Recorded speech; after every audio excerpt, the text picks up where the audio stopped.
बिस्मिल्लाहिर्रहमानिर्रहीम। चलें जी, आज हम आपको इन पेज पढ़ना सिखाएंगे। इन पेज में बेसिकली क्या कुछ होता है और इसको हम कैसे ओपन कर सकते हैं। सबसे पहले ये हमारे पास इन पेज है 2009।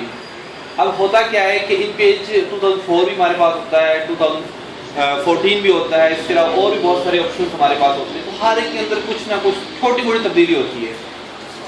फ़ॉन्ट स्टाइल डिफरेंट हो जाएंगे, कुछ तरह के बाकी जो ऑप्शन हैं वो डिफरेंट हो जाएंगे। तो हम बेसिकली करेंगे कि इन पेज को हम ओपन करेंगे और इन पेज किस जगह कहाँ कहाँ इस्तेमाल होता है वो हम पढ़ेंगे। वैसे आप लोगों को किसी को आइडिया है कि इन पेज क्या है और कहाँ पे इसको हम इस्तेमाल कर सकते हैं? आप इसको बताना चाहें? आप उर्दू टाइप कर सकते हैं, उर्दू टाइप कर सकते हैं, बैनर्स वगैरह जो बनाते हैं उसमें ये इस्तेमाल होता है। ठीक हो गया। और ठीक है, आप मुझे बताएं कि इन पेज कहाँ कहाँ इस्तेमाल होता है? कोरल ड्रा में इस्तेमाल, कोरल ड्रा में किस तरह इस्तेमाल कर सकते हैं? वो हेडिंग के लिए था। ठीक है, उर्दू राइटिंग के लिए भी इन पेज की जरूरत पड़ती है, डेफिनेटली वहाँ पे आप इस्तेमाल कर सकते हैं। आप में से बिलाल, आप मुझे बताओ कि इन पेज, देखिए इन पेज बहुत ज़रूरी चीज़ है। जैसे हमारे लिए ना वर्ड में काम करना, गवर्नमेंट सेक्टर में अगर आपने जॉब करनी तो वहाँ पे आपको इन पेज और MS वर्ड की जो है ना वो बहुत ज़रूरत पड़ती है। बेसिकली जो इन पेज होता है, इन पेज में हम काम कर सकते हैं। उर्दू राइटिंग गवर्नमेंट सेक्टर में मोस्टली आप देखिए जितने भी सरकारी इदारे हैं वहाँ पे इन पेज बहुत ज़्यादा इस्तेमाल होता है। और तकरीबन हमारा जो 50 से 70% जो गवर्नमेंट का काम होता है, जिसमें एप्लीकेशन आ जाती है, जिसमें अगर आप देखें कचहरी का जो भी काम है, अदालती काम होती है, इस सारी का सारा जो भी होता है ना इन पेज के अंदर होता है। ठीक है, और इसके और भी बहुत सारे बेनिफिट हैं। इसमें आप कोरल ड्रा के अंदर अगर आप उर्दू राइटिंग करते हैं तो वो भी आपको इन पेज चाहिए होता है। फोटोशॉप में अगर आपने उर्दू राइटिंग करनी है, यहाँ से वो मूव करेंगे। और पेन एंड फ्लेक्स आपने देखे हैं, बाज़ारों में लगे होते हैं, बैनर्स बने होते हैं, किताबें के ऊपर जो उसका टाइटल पेज होता है, तो हर पेज के लिए आपको इन पेज की ज़रूरत पड़ती है। इन पेज को हम लोगों ने इग्नोर नहीं करना, इसको हमने डीपली पढ़ना और जहाँ तक हो सका इसके हम जो मज़ीद मालूमात है वो भी अहज़ करेंगे। सबसे पहले हम इसको आज हम ओपन करते हैं इन पेज को। ये हमारे पास इन पेज का ऑप्शन है और इसको हम डबल क्लिक करते हैं, ये हमारे पास ओपन हो गया। 2009 वर्जन में आ गया।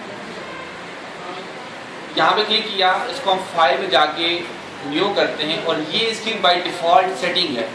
जब भी इसको आप जूम करते हो सारा कुछ, तो ये हमारे पास बाय डिफ़ॉल्ट सेटिंग्स की आ जाती है। ठीक है, इसको आपने एज इट इज रखना है और इसको ओके कर देना है। ये हमारे पास इन पेज का ऑप्शन आ गया। अब करना क्या होता है कि जब भी आप कोई भी चीज़ टाइप करते हैं, कुछ भी लिखते हैं, फॉर एग्जांपल जब आप नया इन पेज इंस्टॉल करते हैं तो आप ए प्रेस करते हैं तो अलिफ आए, बी प्रेस करते हैं तो बे आना चाहिए। ठीक है, लेकिन कभी कभी क्या होता है जब आप इंस्टॉल करते हैं तो ये प्रेफरेंसेस एडिट में जाके सबसे लास्ट पे ऑप्शन है प्रेफरेंसेस का ये, और इसको हम थोड़ा सा जूम कर लेते हैं। ये हमारे पास प्रेफरेंसेस का ऑप्शन आ गया। इसको हम लेके एंड में जाके यहाँ पे देखते हैं कीबोर्ड प्रेफरेंसेस, क्लिक किया तो ये हमारे पास फोनेटिक है। हमारे पास कश्मीरी भी है, फारसी भी है, मोस्टली मोनोटाइप सिलेक्ट हुआ होता है। फिर जब हम टाइप करते हैं ए प्रेस किया तो हमारे पास काफ आ रहा है। अभी हमें काफ दूर से नजर नहीं आ रहा। F5, F6, F7 इसकी शॉर्टकिंग होती है जूमिंग की। और मोस्टली आपने काम जो भी करना है वो F8 पे जाकर काम करना है। ठीक है, F8 पे काम किया। अब यहाँ पे हम लिखते हैं इसको A प्रेस करता हूँ तो काफ आ रहा है, B प्रेस करता हूँ तो क्या आना चाहिए? बे आना चाहिए, जबकि यहाँ पे काफ आ रहा है। और उसके बाद J प्रेस करता हूँ तो मीम आ रहा है।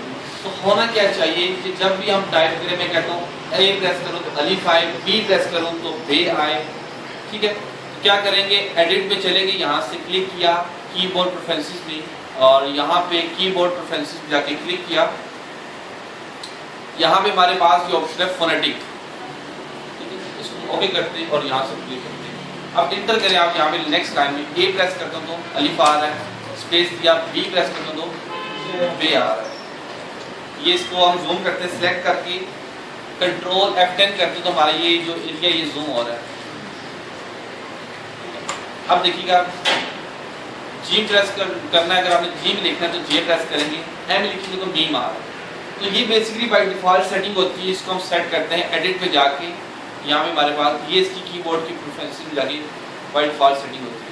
कोई भी काम करना हो तो उसको आप सेव करते हैं, सेव में जाके यहाँ पे ये ऑप्शन है सेव, इसको सेव किया डेस्कटॉप पे जाके और जिस नाम से भी आपने सेव करा नाम लिखा उसको कॉपी कर लेंगे। ये आपकी इन पेज की जो फाइल होगी उसको सेव कर लेंगे, वो आपकी फाइल सेव हो जाएगी। ये सिंपल और बहुत आसान सा यहाँ पे ट्यूटोरियल में हम कर सकते हैं। अब यहाँ पे मुझे एक लफ्ज लिखना है टे, टे ये किस लफ्ज से पड़ेगा? ई प्रेस करता हूँ ते आ रहा है, ठीक है। अब फॉर एग्जाम्पल आपको नहीं पता, मुझे नहीं पता, क्या करेंगे? एडिट में चलेंगे, प्रेफरेंसेस में चलेंगे, कीबोर्ड प्रेफरेंसेस, और ये फोनेटिक के साथ आपको एक छोटा सा व्यू नजर आ रहा है यहाँ पे, keyboard phonetic keyboard view click करेंगे तो ये आपके पास पूरी की पूरा कीबोर्ड का व्यू नजर आ जाएगा, ठीक है। जो भी वर्ड आपने टाइप करना है ये ऊपर वाला हिस्सा इतना है, जो भी ये पूरा कीबोर्ड आपको शो कर रहा है, ठीक है।